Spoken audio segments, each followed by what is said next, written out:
Hello everyone, I hope you are doing well. So in today's video, I'm actually going to go through the 2016 Specialist Maths Exam 2, extended response questions. And like always guys, before I start this video, if you guys want, private tutoring in specialist methods, physics or chemistry, you can always email me through this email. So yeah, let's smash through this video. So question 1 states, find the stationary point of the graph of f of x, this, where x is an element of all real with the exception of 0. Express your answer in the coordinate form, giving the values correct to 2 decimal places, 1 mark. Okay, nice and easy. So what I'm going to do is first define f of x. So f of x is defined as for plus x squared plus x, oops, what have I done there? X squared plus x to the power of 3. Over x, and I just want to find the stationary point, which is, the derivative of f of x equals 0, solve, answer, comma x. Control enter and we get this, so what's f of that?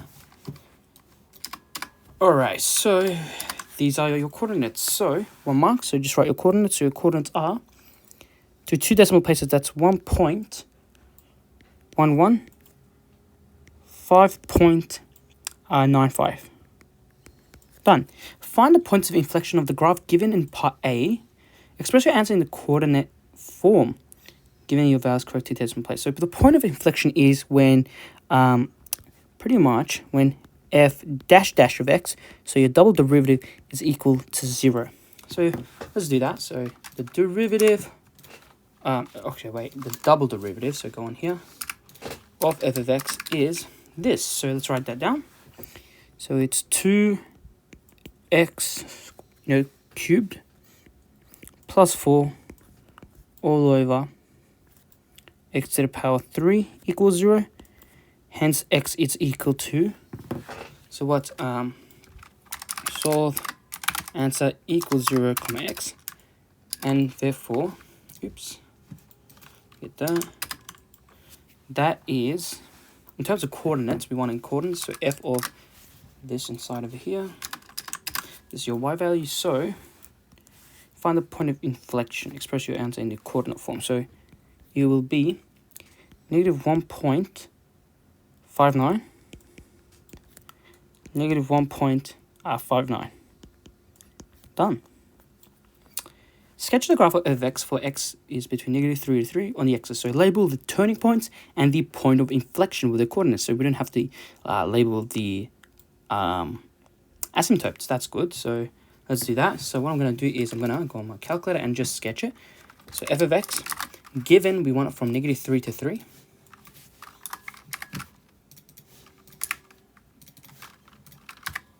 Okay, we get this. And I want to make sure it's the same as the same Windows setting. So that's approximately negative 3.5. This one here is 3.5. Your order scale is gone by 0.5. Your y minimum is negative 16, and your y scale is 2. Enter that, menu, view, grid, and go line grid, and perfect. We've got the same graph. So let's just sketch this. 1, 2, 3, 4. So we got 1, 2, 3, 4. So it's going to be an axis here, and it's going to go crossing this, crossing that and that. So like this. It's going to cross this. It's also going to cross this. It's going to cross this. I'm just kind of, because I know it's the same shape, so I'm just going to sketch this. Goes down, and to 3 I'm going to put an enclose. Perfect. The other one is, I know the stationary points that's around 1.1 to 5.6. So 2, 4, 6, 6, 1, around here. So we get this, this, this and that. So this goes to like this, and this goes in here, crosses this, crosses that, pretty much crosses here. So like that, nicely. I'm going to enclose that 3. And yeah, that's it. And we're just going to label them. So 1.1, this part here is 1.11, 5.95. The point of inflection is negative 1.59, so it's around here. Let me, negative 1.59. Let me just move it. Negative 1.59, and that's it. So we've done everything. So sketched it, labeled the turning points and the point of inflection to 2 decimal places. Done. A glass is to be modeled by rotating the curve that is part of the graph where x is from negative 3 to 5. So if I take a screenshot of this, I'll just take a screenshot of this and copy. So a glass is to be modeled by rotating the curve is the part of the graph where from negative 3 to 0 about the y-axis to form a complete revolution. So we've got this. Just keep it over here. So imagine we set from negative 3 to 5. So let's just use a blue different color, so green. Negative 3, which is here, to negative 0.5, which is approximately here. So this point on this graph, imagine rotating along the y-axis. So it will look like, pretty much will look like this, by symmetry, if I'm not mistaken, like that. So if you're rotating this over here like a disc, around the y-axis we get this. So perfect. That's nice. Let me just draw a disc here to see that visually. Okay, so it says write down a definite integral in terms of x, which gives the length of the curve of the thing that's being rotated. Okay, very nice and easy. So we're going to use the arc length. So we know that arc length is from, well, we're going from negative 3 to negative 0.5. The square root of 1 plus, what's f dash? So what's f dash of x? We've already done that, so let's go on a calculator. So f dash of x. So this squared. This part over here, all squared. So 2x power 3 plus x squared minus 4 over x squared dx. That's it. So, and we want to square this, so yeah, that will be yeah, so rather than an integral in terms of x, which gives the length, and yeah, pretty much that's it. So from negative 3 to negative 0.5, 1 plus f dash of x squared. Okay, that's it. So you write that the definite integral and then find the length of this curve. Okay, that's easy. So so we're going from, we're saying from negative 3 to negative 0.5 of the square root of 1 plus the derivative, which is in this case this, all squared, dx. Control enter and we get this value. So your length to 2 decimal places is 13.18 units. Done. The volume of the solid form is given by this formula. Find the values of a and b and c. Do not attempt to evaluate the integral. So, okay, not too bad. So, we know that the formula is going to be volume. It's pi from, because it's in terms of dy, we're rotating along the y-axis, so we're going to write dy. Okay, what do we know? Well, we need to get the c values. So, for example, we know that this value, if we go over here, we need to find this value over here, the y coordinate of this and the y coordinate of this. To find that, that's easy. So what's f of negative 3 and what's of f of negative 0.5? That's going to give us our y coordinates. Perfect. So let's do that. So what's f of negative 3 and what's f of negative 0.5? We get these two values. So running these two nicely. So we're going from negative 33 over 4 to 14 over 3 x squared. So your values of a and b and c are, so your value of a is just pi. Your value of c is negative 3 over 4. Your value of b is 14 on 3. Done. Question 2. A line in the complex plane is given by this. Find the equation of the line in the form of this. Okay, nice. So because it's 2 marks, so let's just try. Let z equals x plus yi and sub that in. So it'll be, you can say x minus 1 plus yi, x plus 2 plus y minus 3i. And yeah, I'm just going to do my calculator to find the value now. So, control N, because this is a fully new question. Okay, so what I'm going to do is, I'm going to write the expression. So absolute value, z minus 1, is equal to your absolute value of z plus 2 minus 3i. Given that we want z to be, given that we want z to be x plus yi. Enter that. Oh, sorry. X is z is equal to x plus y, and if we square the whole expression, we get this. And if we solve for the answer for y, we get a beautiful function. That's what we want to find. So let's write that down. So y is equal to x plus 2. Find the point of intersection of the line this with the circle this. Okay, so we know that this over here is, this line is just pretty much this equation, y equals x plus 2. Now, this equation, z minus 1 equals 3, I can easily do this in a calculator, so let's do that.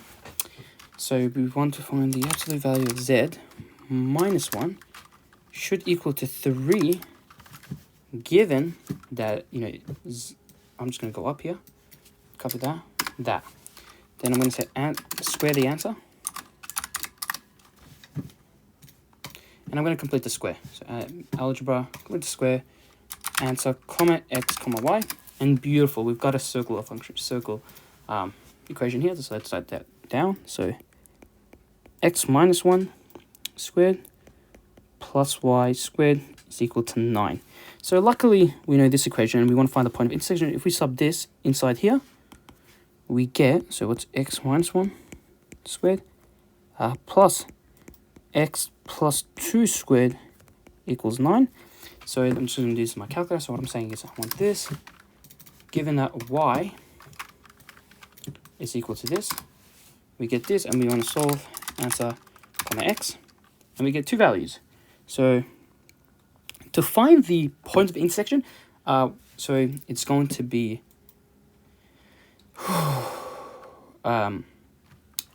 so this added with 2, so it'll be, the points will be negative 2, 0, and the other one would be 1. So what's 1 plus 2? So it was 1 on 3, yeah. Using the expression. Is that right? So if I add, yes, so let's write those down. Those are the points of intersections. So negative 2, 0, 1, 3. Done. Nice. Next question. Sketch both the line this and the circle on this Argand diagram. Nice. So, well, we know that this circle has the center at 1, 0. So 1, 0 is over here, and it has a radius of 3. So 1, 2, 3. So here, 1, 2. So 1, 2, 3. Here, 1, 2, 3. Right over here, 1, 2, 3. And I'm just going to draw a nice circle that has all of those points. Perfect. That's good. So that's that. And this here, that's Let's label that. So that's z minus 1 is equal to 3. And let's label the line, this one over here. So gradient, so y-intercept this. And okay. And then -2. It should have this point here. So I'm just going to put this all together. And let's create a line. Beautiful. So this is your line. Z minus 1 is equal to Z plus 2 minus 3i. Done. So we've sketched both of them perfectly. The line this cuts the circle into 2 segments. Find the area of the major segment. Okay, makes sense. As you can see, this here it cuts it 2 megabits. This one over here, this segment over here is what we call the minor segment, whereas this one over here is the major. So what I'm thinking to get the major, this one, the big one over here, is let's find the area of the whole circle. So area of the whole circle, so I'm going to write O, is what? It's just pi squared. So pi, r, in this value, it's 3 squared, which is 9 pi. And I'm just going to minus it with the area of this segment over here. Now, so the area of that small segment, so SS, is what? You should put this in your formula sheet, in your bound reference, because normally these exams have always been repeating every year. So yeah, to find the pretty much area of a minor segment, this is the formula to have in your bound reference. It's called half, if I'm not mistaken, r squared theta minus sine theta. That, where, okay, so if I want to find this area, if I take these 2 points over here, what is this angle here? And what's that radius? So the radius of this whole thing is 3. So we can say 1 squared. So 3 squared is just 9. Your theta here is just pi on 2. It's just, yeah. Minus, so sine pi on 2 is just 1. We get this, so which is 9 over 2 pi over 2 minus 1, which is 9 pi over 4 minus 9 over 2. So subtracting A0 minus ASS, that's going to be 9 pi minus 9 pi over 4 plus 9 over 2, which gives us 9 into 2 is 36, will give us 27 pi over 4 plus 9 over 2. Yeah, so this would be your area of that major segment. So area of the major segment, done. Units squared. All right, good. Sketch the array given what arc z is this on the arc diagram. Okay, so we want to sketch that. So, so it starts at the center, so that's good. So what I'm going to do actually here, just rub this one over here. I don't need those anymore. Okay. So I'm going to just draw. It's going to start at the center. It's going to be a circle, open circle, and it's going to be -3 pi over 4, which is over here, which passes through these points, and it's a ray. Perfect. So F, write down the range of values of alpha, where alpha is an element of all reals, for which the ray with the equation argument of z, so it starts at 0, equals a pi, intersects the line this. So this line. Alright, so okay, think about it. We want it to intersect. So let's just start from the beginning. Imagine creating, I'm just going to rub this off right now so I can kind of redraw it to show you how I'm going to think of this, how I would do this question. So imagine just drawing, okay, array that starts from alpha equals 0. As you rotate it, it's never going to intersect the line, that line, the orange line, until we hit parallel, until it's parallel and greater than the parallel. In the long term, it will hit. Like, for example, this will go like this, and this one will go like this. It will, in the long term, will hit. So when they are parallel, that's gonna be so yep, when they're parallel, for example. So when they're parallel, when is it when they're parallel? If I know that the gradient here is pi on 4, then if they are parallel, this must also be pi on 4 here. So if the ray here, we want to this pi on 4, it means alpha needs to be 1 over 4. So if alpha in this case is 1 over 4, if alpha is greater than 1 over 4, greater, not equal by the way, greater than 1 over 4, as we can see, if alpha is greater than 1 over 4, it will intersect that line. If be careful, we don't want to let it equal, because if we let it equal, they'll become parallel when it's 1 over 4. So yeah, when a is greater than that, that makes sense. So then it will start intersecting the line. Perfect. So, but when does it stop? So for example, say it's intersecting the line. So it's parallel, and if we go, okay, perfect. It's been hitting the line, hitting the line, hitting the line, until we hit here. Remember, because argument of z is only from negative pi, not included, argument of z to pi. So here, if we're going all the through to rotation, we're going to hit this value over here. And that is an angle of pi, which means alpha is just 1. So alpha equals 1.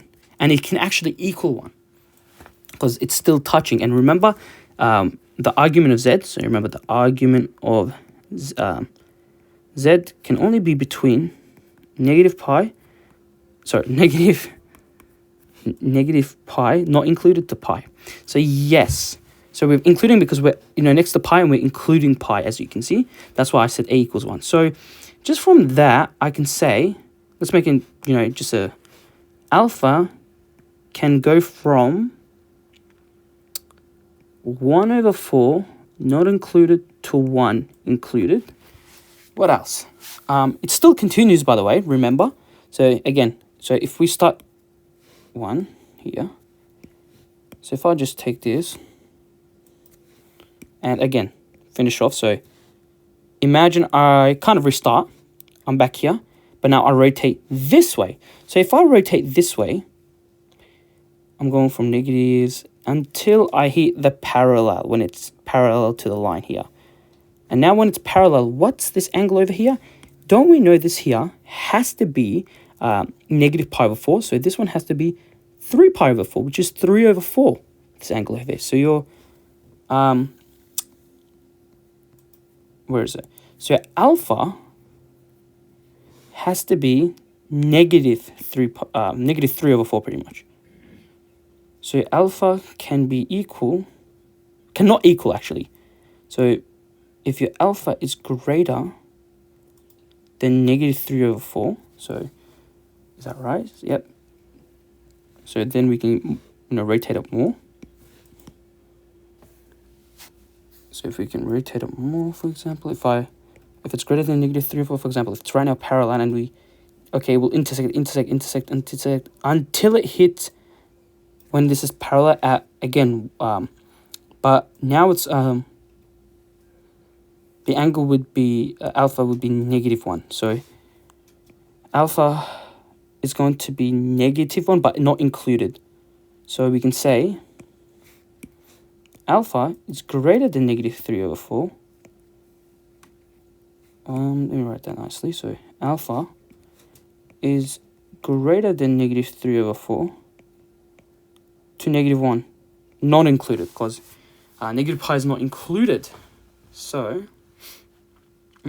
let's write those down. That's it. So these two here, let's just make them nicely. So we can say that, let's just copy those because that's working out actually. So we can say when alpha is greater than 1 over 4, and alpha is actually equal to 1, we get the expression that alpha is 1 over 4 to 1 included. And we also know that alpha must be greater than negative 3 over 4. And So therefore your alpha is an element from, well, the smallest is actually -1 to -3/4, so be careful of that. So yeah, like putting this all together, hence putting all this together, we get alpha is from the small, so it'll be -1 to 3/4, -3/4. So union 1/4 to 1 included. Yeah, perfect. Question 3. A tank initially contains 20 kilograms of salt dissolved in 100 liters of water. Pure water flows into the tank at a rate of 10 liters per minute. So I'm just going to draw, to make my life easier for simplifications. Okay, let's draw a tank. So a tank is initially 20 kilograms of salt dissolved in 100 liters of water. So currently there's water in this tank, and there is initially 100 liters of water with 20 kilograms dissolved in it. Pure water flows into the tank at a rate of 10 liters per minute. So imagine water flowing inside the tank at 10 liters per min. I'm going to write it there. The solution of salt and water, which is kept by uniform stirring, flows out of the tank at a rate of this. So there's a rate flow coming out at 5 liters per min. That's good. If X is the kilogram is the amount of salt in the tank after T minutes, it can be shown that the differential equation relating to X and T is this. Solve the differential equation to find X in terms of T. Nice, so 3 marks. I'm just going to keep this diagram over here for the future of the question, because I know for a fact that when they start with these kind of questions, there has to be something. Okay. So I'm going to bring that just dxt by itself. So it'll be -x over 20 plus t. So, all right.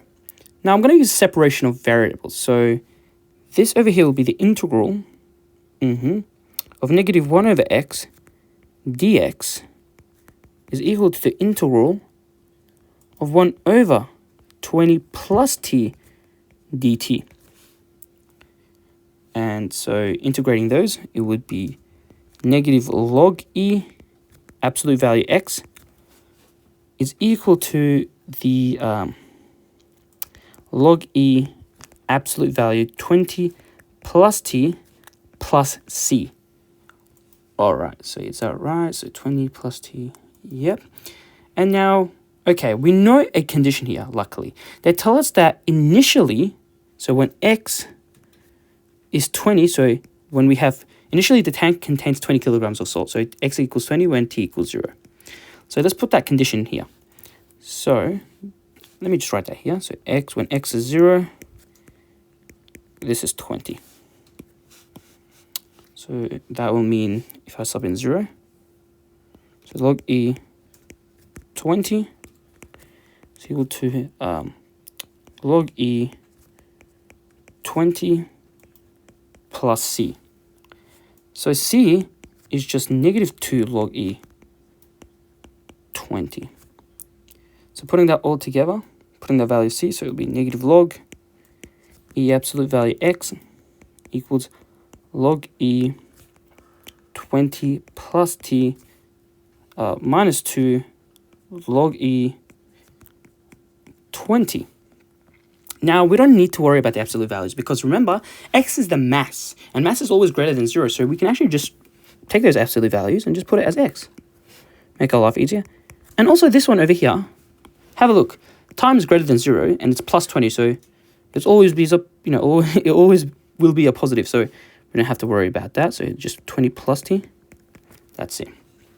So now we just need to solve for x, yes? So find x in terms of, to do that, I'm going to say log e of x is 2 log e of 20 minus log e of 20 plus t. And e is just 2 log e of 20. We can actually multiply it by e negative log e 20 plus t. Yes. Yes, so that can be finished. So so it'll be x actually equals, so e to the power e to the power is equal to x, so x will be e log e 400, so this would be 400 here, times e log e 20 plus t negative 1. We'll pull that negative 1 there. So hence your e is just 400 multiplied by 20 plus t negative 1. Hence your x in terms of t is just 400 divided by 20 plus t. That's your answer. That's, yeah, in terms of t. That's your answer right over here. Next question. A second tank initially has 15 kilograms of salt dissolved in the 100-liter water. Okay. So a second tank initially has 15 kilograms of salt dissolved in the 100 liters of water. A solution of 1/60 kilograms of salt per liter flows into the tank at a rate of this. So here is your actual, this is your concentration, because C, your concentration is just M over V, as we can say, mass per liter, so mass over velocity, that flows into the tank at this. The solution of the salt and water, which is kept at uniform by stirring, flows out of the tank at a constant rate of this. If Y kilograms is the amount of salt in the tank after 10 minutes, write down an expression for the concentration in kilograms per liter salt in the second tank. I'm going to copy this diagram. I'm just going to copy that and bring it over here to help me out. Just put this right over here. Oops. Make it big. Why isn't it actually getting big? Okay, like that. So, we know that, let's rub these out. Okay. We know, again, sorry, that was 100 liters. And we know that, what's the radian? So we have 20 liters per min coming in with a concentration of, so concentration of 1/60. And the solution of salt, which is kept the concentration, flows out. So we know that the rate out is 10 liters per minute. And we just want to find, if Y is a kilogram of concentration of salt in the tank after 10 minutes, write down an expression in terms of concentration. Okay, so we just need to find this concentration over here. So how do you do that? Okay, remember concentration is equal to M over V, your mass. Well, our mass is just Y in this expression over your volume. So we initially start at 100. We plus the rate in minus rate out. So we know that the rate in is 20 minus 10, which is just, so 20 minus 10 is just 10. So 10, and multiply that by T. You should know all these formulas. They're normally in the textbook, yeah, which is therefore Y is equal to 100 plus 10T.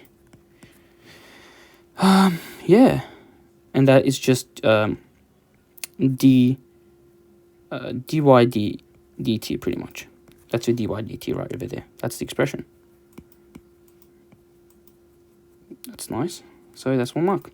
Show that the differential equation relating to y and t is given by this. Okay, now we just complete the equation. So, okay, you should know that for these kind of concepts, we always know that dy dt, in this case, is going to be the rate in minus your rate out. So what's our rate in this case? It's just the concentration multiplied by the rate. So what's 20 times 1/60, which is 1/3. So 20 times 1/60, which is equal to 1/3. So what's our rate out? Again, the concentration, in this case, we just calculated our concentration formula. So this here, you can kind of rub this all out here. Just put it as y equals 100 plus 10t. So multiplying these two together, we get 10 over 100 plus 10t, which is just y equals 10 plus t. Is that right? Yes. So again, so therefore hence your dy dt, what's your rate in, which is 1/3 minus your rate out, which is y over 10 plus t, and which is just, you know, dy dt. If I bring that, if I bring that over here, plus y over 10 plus t should all equal to 1 on 3. Done. We've shown that. Perfect. Let's look at the next question. Verify by differentiation and substitution into the left side that this satisfies the differential equation in part C. Verify also that the given solution for y also satisfies this initial condition. Okay, so what we're going to have to do is we're going to derive this, and we're just going to put it into this, and hopefully let's see if it equals. All right, so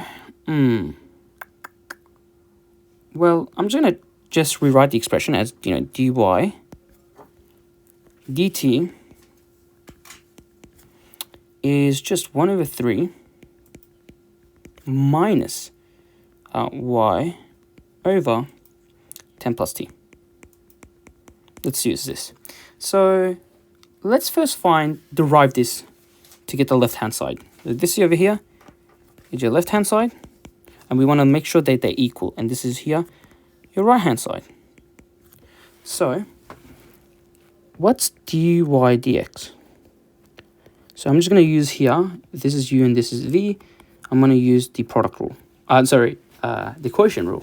So it will be, I'm just going to expand this. This over here is just 60 plus 60 multiplied by 2t plus 20 minus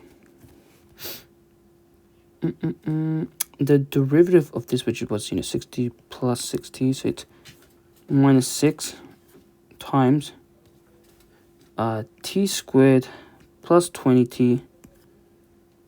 I'll just move this over here. Plus 900. All divided by 60 plus 60 squared. So we got this. And so let's simplify it. We can take a 6 out. We can take a 6 out from this one and a 2 out from the other one. And that's going to be, if I take a 6 out, it'll be just 10 plus t. And if I take a 2 out, it'll just be t plus 10. And if I, again, minus 6 t squared plus 20t plus 900. It's all over. If I take a 6 out, but it's going to be squared, so it'll be 36. 10 plus t squared. All right, so now I can easily cancel these 2 6s out. So this from here to here, and this here will be 6. This will just simplify to here. If I bring it here, it will be 2. These two together come together, so it will be just 10 plus t squared minus t squared plus 20t plus 900 is all equal to 6, 10 plus t squared. Just kind of simplifying this further because we can kind of decompose those two. So it will be 1/3 minus t squared plus 20t plus 900 all over 6, 10 plus t squared. So this here is your left-hand side. So now we just want to see if the right-hand side equals that. So let's do that. So your right-hand side is what? It's this one over here. So it's 1/3 minus your y. Well, our y for here is just this one over here. So we're saying what do I do? So it is just t squared, so t squared plus 20 t plus 900 divided by 610 plus t, and we're dividing it by 10 plus t. So if I'm dividing that, it's just going to be multiplied by 1 over 10 plus t, which is just this squared. So they are equal, pretty much. Have a look at that. They are actually equal, so how cool is that? So that is 1 on 3 minus t squared plus 20t plus 900 all over 610 plus t squared. So that here, it's supposed to be t squared. Done. So we've shown that the left-hand side is equal to the right-hand side by differentiation and substitution. And we just also need to verify that the given solution for y also satisfies the initial condition. So we know that the initial condition that we were given as well. We know that a tank initially has 15 kg. So when t is equal to 0, your y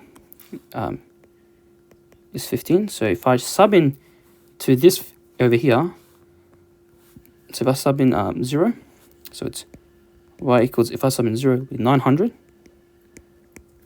divided by, sub in 0 to that, it's just multiplied by 60.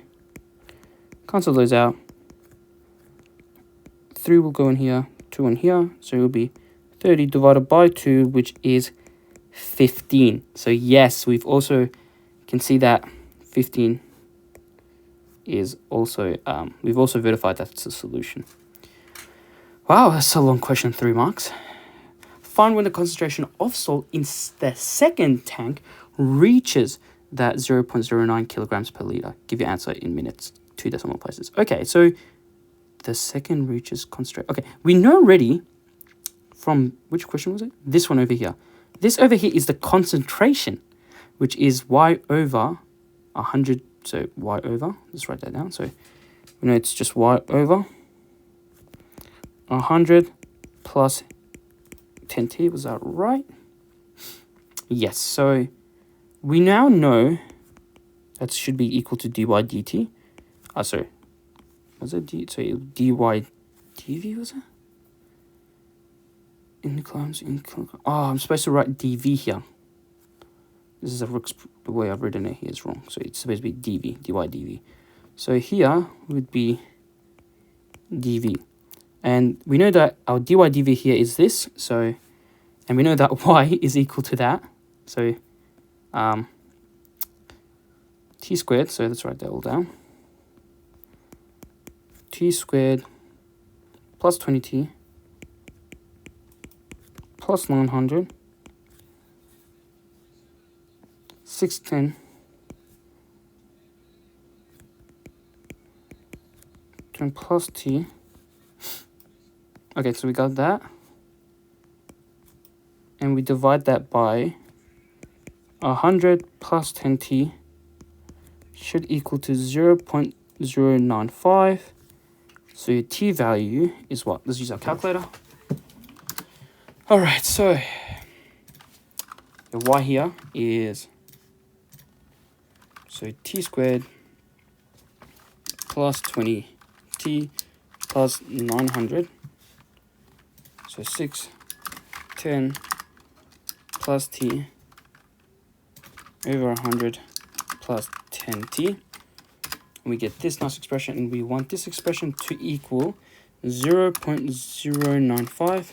We want to solve answer, comma t.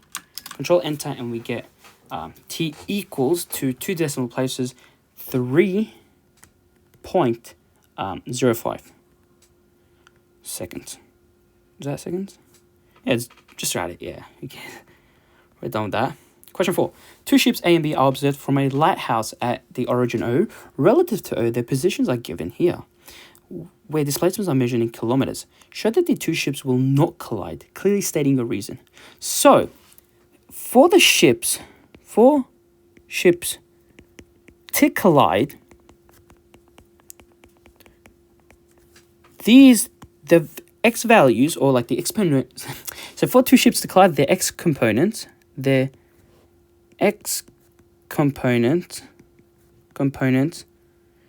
and y components must be the same.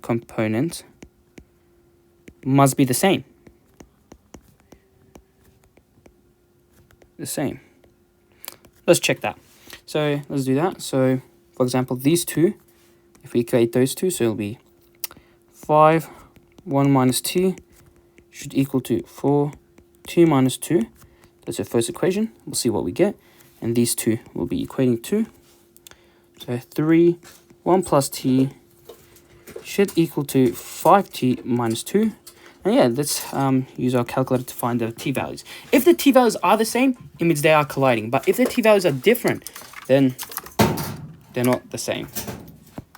So that's 20.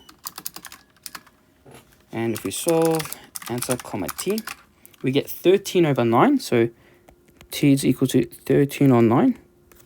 The next one is just solve where 3, 1 plus t is equal to 5t minus 2 comma t. And we get 5 on 2. See, they're not the same. The values of t are not the same, so they actually don't even collide. So another way I would write it is for the ships to collide, the x component and y components must be the same at the same time. Maybe we can write at the same time. At the same time. And we've also shown that they are not equal. Done. I think that's enough. Yeah. B. Sketch and label the paths of each ships on the axis below. Show the direction of motion of each ship with the arrow. So the way that I'll know how the direction is okay. Imagine subbing t equals 0. At t equals 0, so initially what happens for the A1? So if I sub in t equals 0, it will just be 5i plus 3j. This is is where it starts. So 5 here plus 3j, which is 1, 2, 3, which is right over here. Oops. 2, 4, 5. 1, 2, 3, right over here. So it starts at that.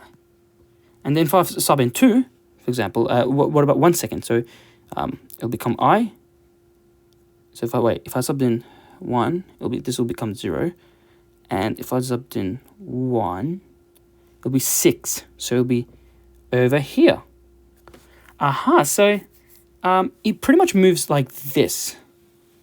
Just by having a look at that, I can determine that the equation's its path is going to go like this, and it's going to go like that. So the path by arrows is going to go like this. As when we set time equals 0, it's going to start over here, and the next one, it starts over here, so in forever, it's going to go this way. So that's where our path starts. So that's how I would do this one, and I'm going to write it as RA of t. And what about the next one? So do the same thing. So if I subbed in 0, for this case, if I subbed in 0, it'll be negative AI. And if I subbed in 0, it'll be negative 2j. So what's negative 8, negative 2? So negative 8 and negative 2 is right over here. And what about if I subbed in 1? So if I subbed in 1, it'll be negative 4i, 5 minus 2, which is plus 3j. So negative 4, 3. So negative 4, 3. 1, 2, 3. Right over here. So here's our straight line. And it's going to go in this direction, as we saw. When time equals 0 starts here, time equals 2, and it's going to go like that. So the equation should pass like this. Nicely. And this is how the direction of the path looks like. And that here is our B on T. So sketch and label the paths of each ship on the axis. Show the direction of motion on each ship with an arrow. Sketch and label the path. So we've sketched them and labeled them. Yeah, that's it. We don't have to find the x intercepts and stuff. That's it. Find the obtuse angle between the paths of the two ships. Give your answer in degrees corrected to 1 decimal place. Wow. Find the obtuse angle. So, how would I do that? Because they're straight lines, I think the best way is just to look at the gradients. So, what I'm thinking is, okay, if I can, how can I do this? Well, if I, like, think about it like this. So, if I just have a look at this over here and kind of redraw it. So, imagine the axis is right over here. This is your axis, right over here. And I'm just going to kind of move it for just a sec. Well, let me just move the whole thing. This is what I want to visualize. So if I bring this, if I can move it, if I bring this down like this, it's much easier, for example, if I bring it, somewhere. Like if I bring it down like this, where then I can easily calculate the gradients, for example, the theta here, and I want to calculate this obtuse angle, it will make my life easier. So that's what I'm going to focus on doing. So I'm just going to put this back. We said it was like that. Done. Okay, so let's do that. So if I was rotating that down, this green one, imagine this is where the path is. So this one will go like this. And the other one will go like this. So, okay, they kind of intersect here. So, luckily, I can easily find the equation of the lines by just using my calculator. So, for example, for this one, for the RA one, I can just let x equal the x component, which is, 5, 1 minus t. And so that's what I'm going to, and the y, blah, blah, blah. So I'm going to do that for those two equations. And let's write those down. So, let me just, so if I can just go menu actually and go algebra, solve different equations, where I want t in terms of y. So the first one is just 5, x is equal to 5, 1 minus t. The next one is y equals 3, 1 plus t. And we solve those, this is our equation that we want, so we'll take that. We just pretty much need the gradient, which is, negative 3 over 5. So let's write that down. This one's for this one over here. So the gradient is negative 3 over 5. Wait, am I being an idiot? No, that's for RA. Wow. Negative 3 over 5. So this one over here, negative 3 over 5. And the gradient for the orange graph is going to be, so I'm just going to recopy this and just rewrite the expression. So it'll be 4t minus 2, y is 5t minus 2, and we get this beautiful expression, which is the gradient's 5 over 4. So let's write that down. So the gradient for this one over here is 5 over 4. Now, let's just find this tangent over here by using the formula. M is equal to tan of theta. And this is the theta that we want. So let's try to calculate this angle over here. Let's just calculate this angle. So what we're going to need to do is, okay, what's the tangent of inverse of 5 over 4? And I want this to be in degrees, so 180 over pi. It's 51.34 degrees. So here will be 51.34 degrees. What about the next one? So if I let this whole thing over here equal negative 3 over 5, enter that, I get negative 30.96. So it means that this part over here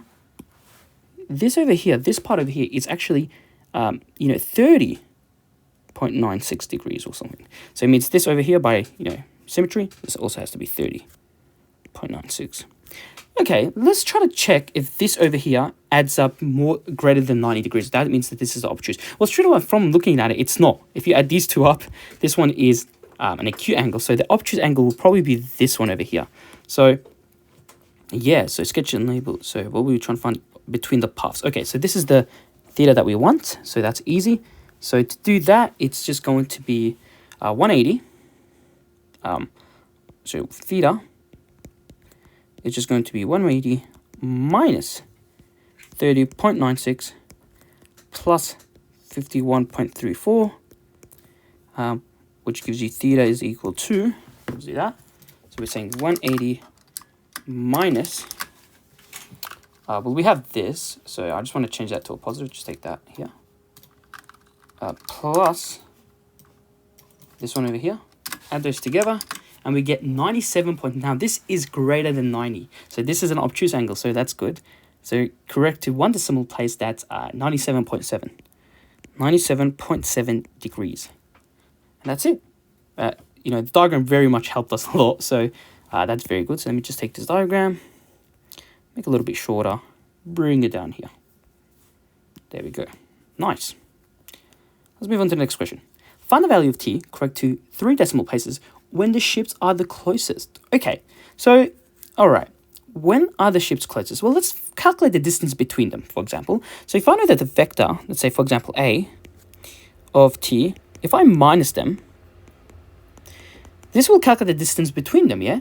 I mean, it's in terms of vectors. So what we want to do is we want to find the distance. So what we want to do is kind of find the magnitude of the, the positions.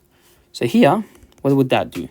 So to make my life easier, I'm just going to define those. So for example, R1, so let's say R on A on T, I'm going to define it as, in terms of vectors, so let me have a look at it. So it's just 5, 1 minus T,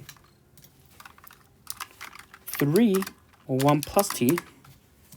So you're therefore your R of B of T, your other ship, is going to be, wow, what did I do? Oh, R of B, this one, is going to be 4 T minus 2, 5 T minus 2. Anytime we get these two beautiful values, so I'm going to just find what's R of T minus RB of T. And I want to find the magnitude, so I'm just going to write norm of this over here. Enter, and we get this beautiful equation. So let's write that down. So this is the equation. So 85 T squared minus 254 T plus 194. Now, because I want to find the closest, imagine that this is the distance between them. This formula gives us the distance between them. Now, if I find the shortest distance, the closest distance, I want the most minimum distance ever.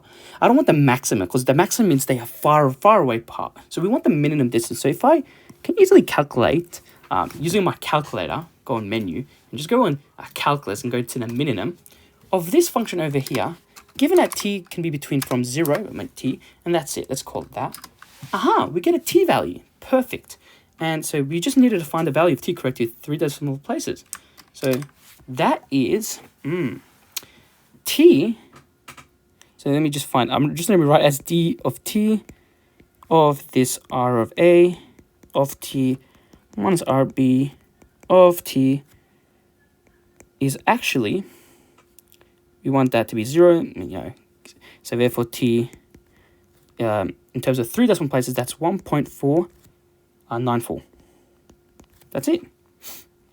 Find the minimum distance between the two ships in kilometers. Okay, now it's easier, so just sub that in to the distance formula. Let's do that. So given that t is that, and we get, that's your distance. So your distance, so d, in terms of 2 decimal places, it's 2.06 kilometers. Done. Question 5. A model rocket of mass 2 kilogram is launched from rest. So let's draw a nice diagram. So imagine this here is a rocket. I mean, it's a very small, alright, rocket. So imagine this is a rocket. So a model rocket of mass 2 kilogram is launched from rest. So it starts off, so u equals 0 at t equals 0 at rest, and travels vertically upwards with a vertical proportion force of this. So when it's traveling, it's going to have a force that's propelling it upwards, and this force is 50 minus 10t.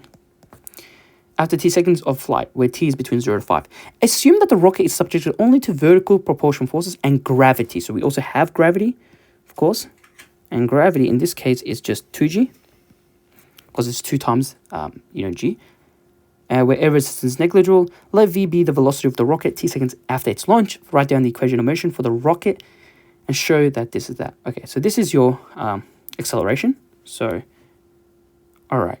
I know for a fact that the sum of forces is equal to, the sum, of forces is equal to your mass times your acceleration. And in terms of acceleration, it's just written as, in this case, dv dt.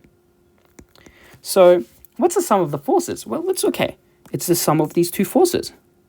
So the first one's going to be 50 minus 10t, and it's positive because it's in the upwards direction, whereas the other one's going to be minus 2g. It's equal to your mass, which in this case is 2, times dv dt. And we can actually cancel those 2's out. So it'll be actually 25 minus 5t minus g is equal to your dv dt.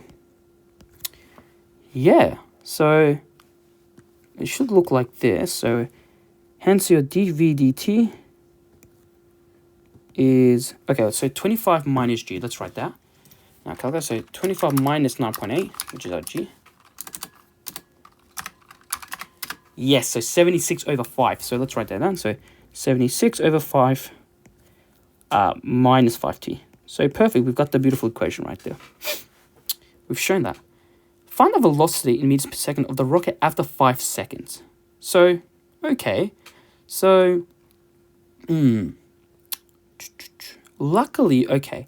If I can integrate this, so to find the velocity in terms of time, it's just integrating this over here, this expression from, 76 over 5 plus minus 5g. In terms of t, it's just 76 over 5t minus 5g. Ooh, what have I done here? Oh, okay, wait. This is supposed to be t. So, let me just work this out. So your expression is going to be 76 over 5t minus 5t squared over t plus c. Now, we know that we initially start at t equals 0 and u equals 0, your velocity, so we can just let those equal 0. So it means your c value is just 0. So hence, your v of t is just 76 over 5 t minus 5t squared over 2. And yeah, and we just want to find it after 5 seconds. So what's v of 5? Use your calculator for that. So 76 5 over 5, so 76 times, so minus 5 t squared, which in this case is just 5 squared, over 2. Have I written that right? Let's just double check. It looks good. So enter that. That gives me 13.5. So 13.5 meters per second. Find the height of the rocket after 5 seconds. Give your answer in meters correct to 2 decimal places. So, okay. After. So, again, we just need to integrate this in terms of height. And, well, no. We can, okay, think of it. Isn't just the distance the integral of, because we know the velocity, isn't it just if we integrate the velocity from 0 to 5, because that's where we want to find, so from 0 to 5 seconds of v of t dt, and that's going to give us the distance. Isn't that true? So let's do that. So we're integrating from 0 to 5, this expression over here, let me write it, and put those t values in here, so that would be t here, and here will be t. Is that right? dt, and that gives you 85, so to 2 decimal places, it'd be 85.83 meters. Done. After 5 seconds, when the vertical propulsion force has stopped, the rocket is only subjected to the gravity. Find the maximum height reached by the rocket, give your answer in meters correct to 2 decimal places, 2 marks. Okay, so how do we do that? So imagine, okay, so now the rocket has no more propulsion, so it only has, imagine this is still the rocket. Now it only has 2g acting on it. So your force is going to be negative 2g is equal to your mass times your acceleration. So your acceleration in this case is just negative g. So, okay, we can actually do something with this. So if a is equal to negative g, so after 5 seconds, so imagine like when t is equal to 5, we know that the velocity is what? Is 13.5. So let's write that. 13.5. So what I can do is, okay, if I integrate this to find the velocity, v on t, is the integral of this, which is just negative g on t plus c. And I know that v of t is 13.5 is equal to negative g of 5 plus c. And wait, yes, so c is what? Let's just calculate that in our calculator. So c is, what's 13.5 is equal to negative 9.8, 5 plus c, solve, answer, comma c, which is 62.5. So this over here is 62.5. Am I doing that right? Let's think. That t is, yep, that looks good. So I can write your v of t, 62 point, negative g on t, plus 62.5. That's v on t. So, and so let's integrate that to get h on t, the height, which is negative g t squared over t, plus 62 plus 5t plus c. And we know that at that height, like from starting from 0, so just let's actually visualize this. So imagine that this is the ground, yes, and the rocket has gone from here to here, and we know that this distance over here was, at this point it's t equals 5, and that distance over here is 85.83 meters. So what's the height? Wait, after 5 seconds, what's the maximum height? So because now only g is going to be acting, so the rocket's going to slow down and reaching a maximum height.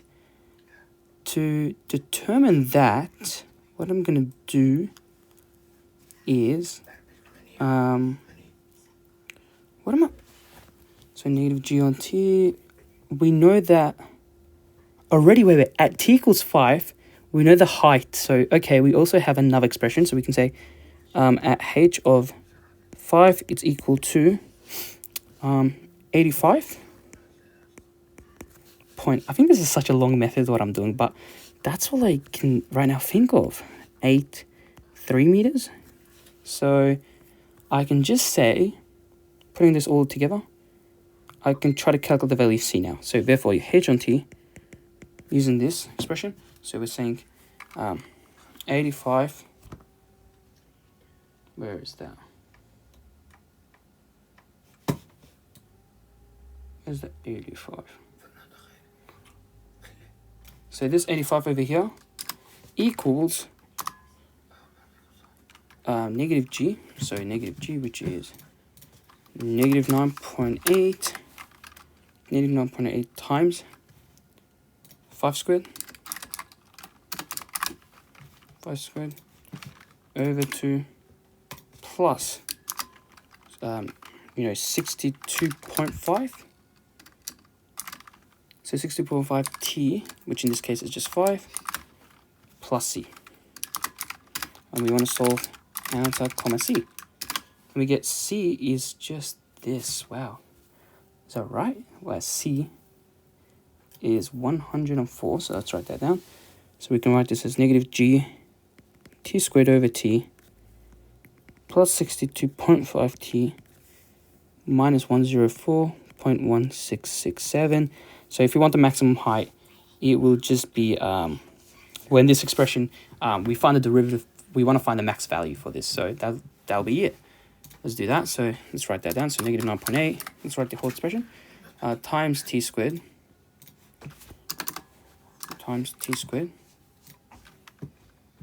over 2 plus 62.5t minus this over here. And I'm just going to go to menu, go to calculus, maximum, put that over there, comma t, comma 0. Well, gives a t equals 0. Why? Why does that give us that? Why does that? Wait. Am I? No way. If there's only one force that's acting on it and it's G, it just goes through. We just can use our Sugat formulas, can't we?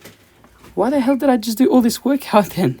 Oh my god, so basic. So if your acceleration is negative G in this case, or actually 9.8, wow. If it's negative 9.8, and we know that it starts at U is equal to, well, the velocity was 13.5 at that time, and we want to calculate the maximum height. So we're at the end of the thing, it's, you know, we want the final velocity to be 0, and we want the time. No, the height actually, so S. So putting these all together, we get the formula. Wait, S is equal to UT plus half AT squared. Oh my god. How did I forget these formulas? Wow. So this means that... no. V squared, sorry. I need to say V squared. It's this formula, V squared equals U squared plus 2AS.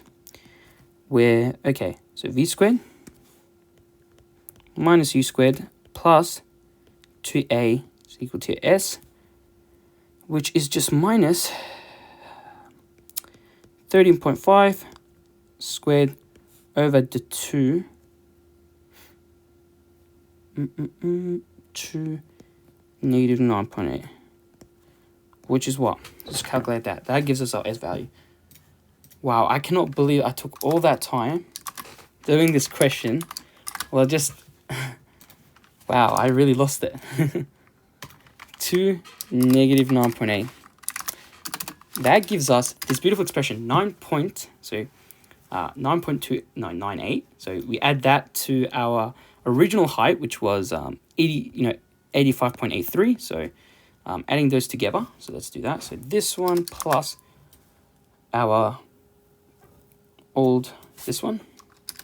We get an expression. Okay, this is your total, your actual total, your maximum height. So your max height. Wow. I did extra calculations for nothing. 95, so it'll be 95.13 meters. I don't know, kilometers, meters. Yeah, meters. Having reached its maximum height, the rocket falls directly to the ground. Assuming that the negligible air resistance during this final stage of motion, find the time for which the rocket was in flight. Give your answer. Okay, so straight away, let's just think about it. 3 marks. Okay, we know that the rocket started off 0. Well, actually, let's make here. We know that the rocket started off over here. So it started off, 0 at a height of 0, and it went up to 5 seconds. So we want the time during its motion. So in 5 seconds, what happened is when it reached over here, there was no more force, propulsion force. So now it was due to gravity dealing with this. So luckily, what we can just do is, we can say, like what we said, we know the value of the velocity at this point over here. If we know the velocity is what? U is equal to 13.5. And we want to calculate the time where the velocity is actually 0, because that's where it's the maximum height. And we also know that A is just negative 9.8. That here will give us where the rocket will, say for example, where this rocket will go higher up and it will go down. This here will give us this point over here, this height. No, this time. So let's do that. So what formula is, it's just, I'm mistaken. We want to use V equals U plus AT. Yep, so v is the final velocity, u is this, t is that. Okay, so that'll be 0. 13.5 minus 9.8 t. So which is, in this case, what is 13.5 divided by 9.8? That's 1.37 blah blah blah. So t is equal to 1.377551. So that's the time added with this and that with that. And that was very easy. So it's this plus the time we said, which was 5 seconds. What about this time over here? Well, it goes down to the floor. This again, use that formulas, luckily, because now it's still g's only acting on it. So the next part here we just say is, okay, now we started that velocity now, your u initial is 0, the acceleration is still negative 9.8.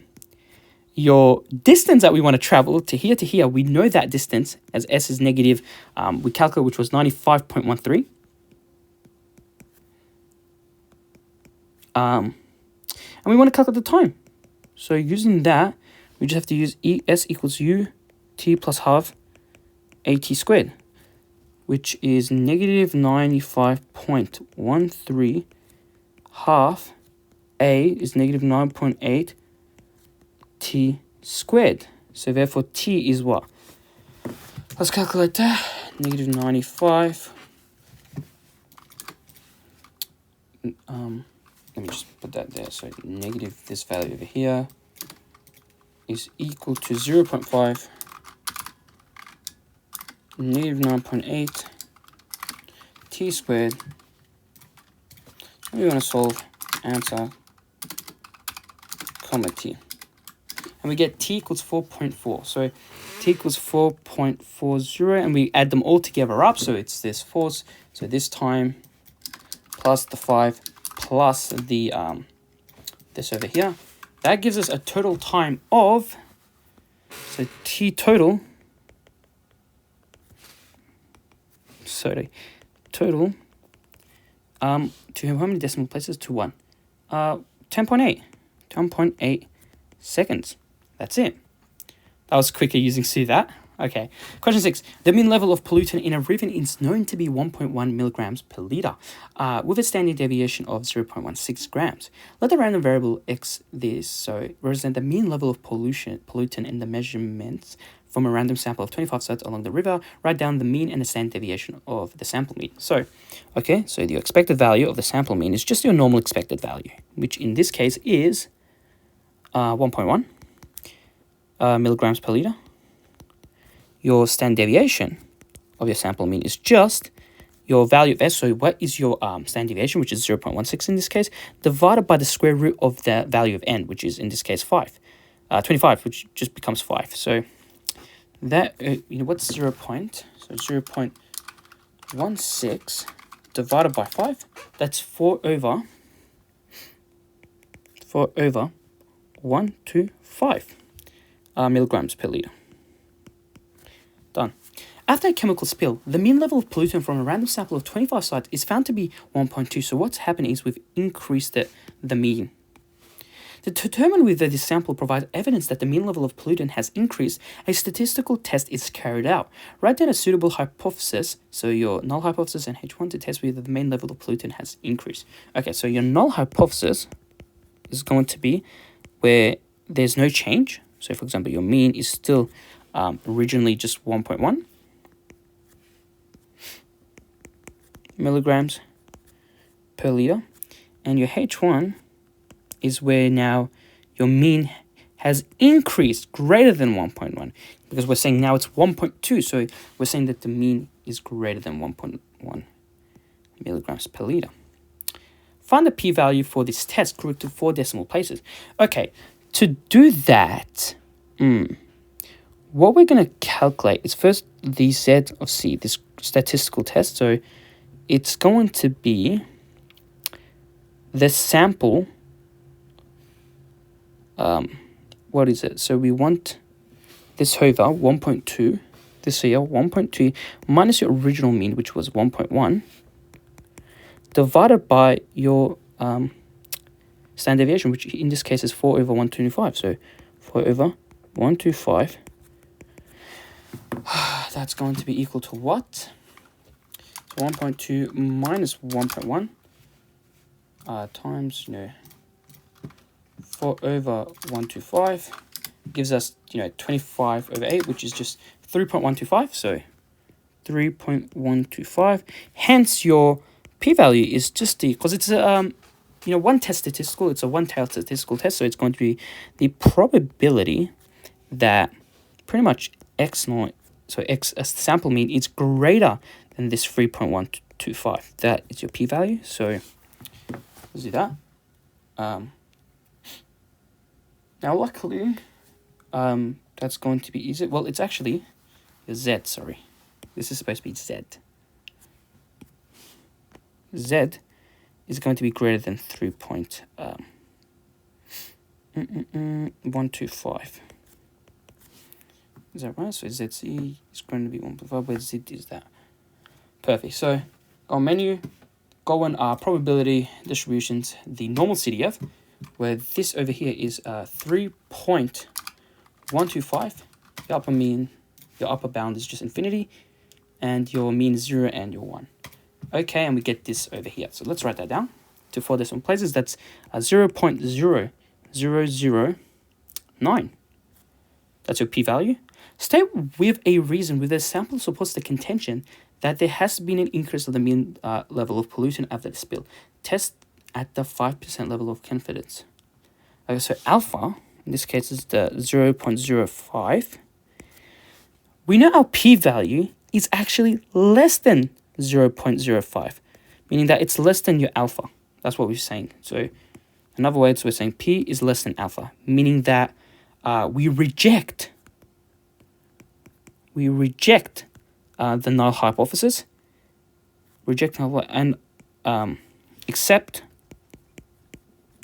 that there has been an increase,